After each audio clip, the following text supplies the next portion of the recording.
વલસાડ ખાતે ખાતમુહૂર્તના કાર્યક્રમમાં વન અને પર્યાવરણ પ્રધાન મંગુભાઈ પટેલ સ્વાઇન ફ્લૂ વિશે બોલતા અટવાયા અને કહ્યું કે જે મહેનત કરે છે એમને સ્વાઇન ફ્લૂ નથી થતો। ગુજરાત વિધાનસભાના સ્પીકર જ્યારે સ્વાઇન ફ્લૂની ઝપેટમાં હોય અને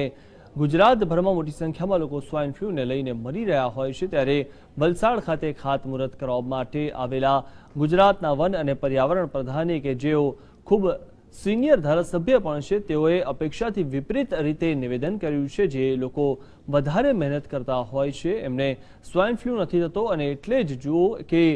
એ કચ્છ અને અમદાવાદ જેવા વિસ્તારમાં વધુ છે પણ બરોડાથી દક્ષિણ ગુજરાત તરફ એ ખૂબ ઓછા પ્રમાણમાં છે અને આ કુદરતી રીતે ફેલાતો રોગ હોય ઠંડી ઓછી થતાં આપોઆપ એ શમી જશે। આ સાથે એક અન્ય પ્રશ્ન પૂછાતા કે વિદેશમાં ગુજરાતીઓ પર હુમલા થઈ રહ્યા છે તો એ બાબતમાં પણ એમણે કહ્યું કે આપણે માત્ર ગુજરાતની જ વાતો કરીશું અને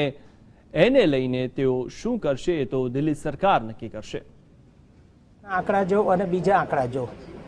આજે વલસાડ જેવામાં એકાદ કેસ બન્યો છે, નવસારી જેવામાં એકાદ કેસ બન્યો છે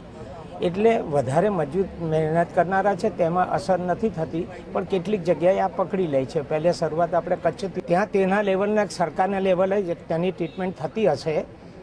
એટલે આપણે ગુજરાતનું ખાસ કરીને ધ્યાન જે આપવાનું છે તે સરકાર આપી રહી છે એ મારી જાણ।